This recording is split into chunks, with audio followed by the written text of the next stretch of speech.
سەربازی بریندار لە شەڕی ئۆکرانیا ڕۆژی یەکشەمە هێنرانە نەخۆشخانەیەک دوای ئەوەی هێرشێکی ئاسمانی رووسیا شاری یاڤۆریڤی کردا ئامانج. چەند مانگێک پێش هێرشەکەی رووسیا شاری یاڤۆریڤ شوێنی مەشقکردنی هێزەکانی ناتۆ بوو لەگەڵ هێزەکانی ئۆکرانیادا.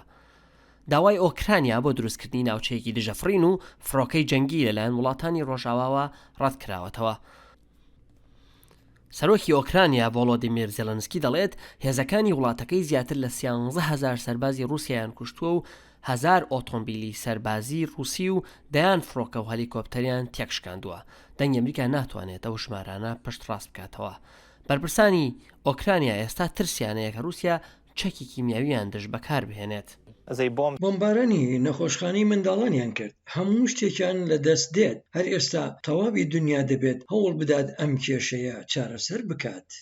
لە کاتێکدا ژمارەی قوربانیانی ئۆکرانیا لە زیادبووندان و ملیۆنەها ئۆکرانی ئاوارە بوون، ڕاوێژکاری یاسایشی نیشتیمانی ئەمریکا جەیک سەڵڤن لەسەر کەناڵێکی تەلەڤیزیۆنی ئەمریکی باسی ئەگەری هێرشی چەکی کیمیاوی رووسیای کرد.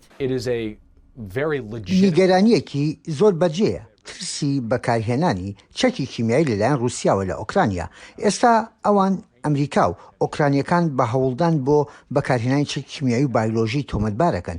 ئەمە دەری دەخات کە خۆیان ڕەنگە ئامادەکاری بۆ بەکارهێنانی چەکی کیمیایی بکەن و بیانێ بیخەنە سەر کەسێکی تر. ئەمە سیاسەتێکی کۆنی رووسیایە.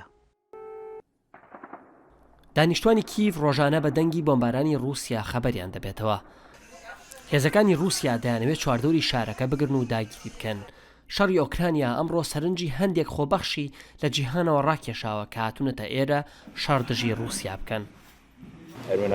کە بینیم گەشتێکی ئاسمانیم لە کالیفۆرنیایەوە بڕی و بە خێراترین کات هاتمێرە، ئەگەر ئەمە شەڕی دیموکراسی و ئازادی ئەم نەوەی ئێمە نەبێت دژی دیکتاتۆریەت، ئیدی نازانم دەبێت چی بێت. بەرپرسی پۆلیسی ناوچەی کیڤ دەڵێت بەڵگەیان کۆ کردوێتەوە کە هێزەکانی رووسیا خەڵکی مەدەنی دەکوژن.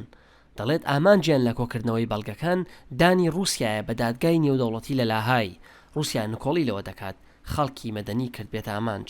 بۆ ئارەش ئارەبەسادی، نامە عەبدوڵڵا، دەنگی ئەمریکا، واشنگتن.